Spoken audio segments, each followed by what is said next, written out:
A primeira escola é a chamada escola do reformado não teonômico.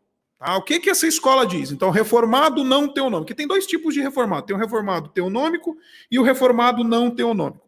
O reformado não teonômico, ele é o indivíduo que ele vai fazer o seguinte, ele separa a lei nessas categorias, a lei civil, a lei moral e a lei cerimonial. Aí ele vai dizer o seguinte, ele vai falar assim, que a lei civil e a lei cerimonial, elas foram abolidas e só sobrou a lei moral, ou seja, essencialmente só os 10 mandamentos, tá? Sobraram as leis morais, os 10 mandamentos. Alguns reformados não teonômicos vão dizer que o espírito moral das leis que você encontra em outras leis que estão fora dos 10 mandamentos também estão lá para a gente seguir, etc e tal. Então você fechou. Então, basicamente, o não teonômico vai dizer, sobrou os 10 mandamentos e o espírito dos 10 mandamentos. Por quê?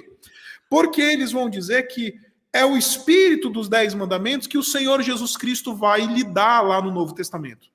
Eu estou lendo o Van Gemeren, ele diz assim, as leis cerimoniais, as leis civis e o Código Penal foram anulados. E a lei moral, os 10 mandamentos, recebeu mais esclarecimentos na pessoa e nos ensinos do Senhor Jesus Cristo. Oi? O que quer dizer teonômico? Teonômico vem da expressão a teonomia, né? É a lei de Deus, né? É a expressão da aplicação da lei de Deus. Então, teonomia é a junção de duas palavras, né? Nomos, lei, e teos, Deus, né? A lei de Deus. Então, o reformado... Então esse é um reformado que não afirma, a lei de Deus.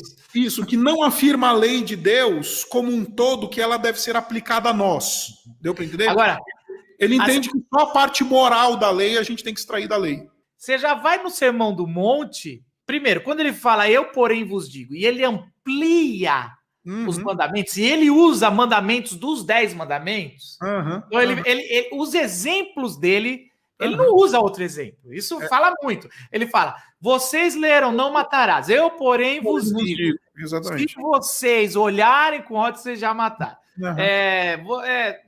Vocês ouviram o que foi dito, não adulterarás. Eu, porém, vos digo, se você olhar, você já adulterou, olhar com malícia, com segundas intenções. Então, assim, dá a impressão que Jesus ele sempre não vai tratar muito das leis cerimoniais, isso é meio...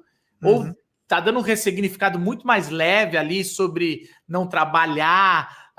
ou lavar as mãos, aliás, essas são as críticas que ele recebe, mas quando ele chega nos 10 mandamentos, ele amplia ao invés de diminuir. E também ele tem aquela fala um pouquinho antes de, logo que entra depois das bem-aventuranças, ele fala, não vem, se a justiça de vocês não excederem a justiça dos fariseus, vocês estão fora, mano. Vocês são os últimos.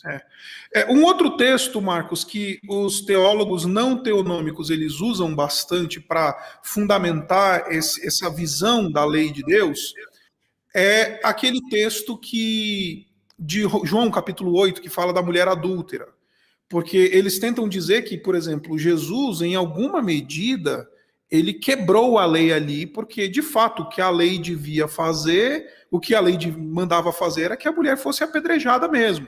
Embora o Senhor Jesus Cristo tenha dito, então apedreja, o primeiro que tiver pecado pode atirar a primeira pedra.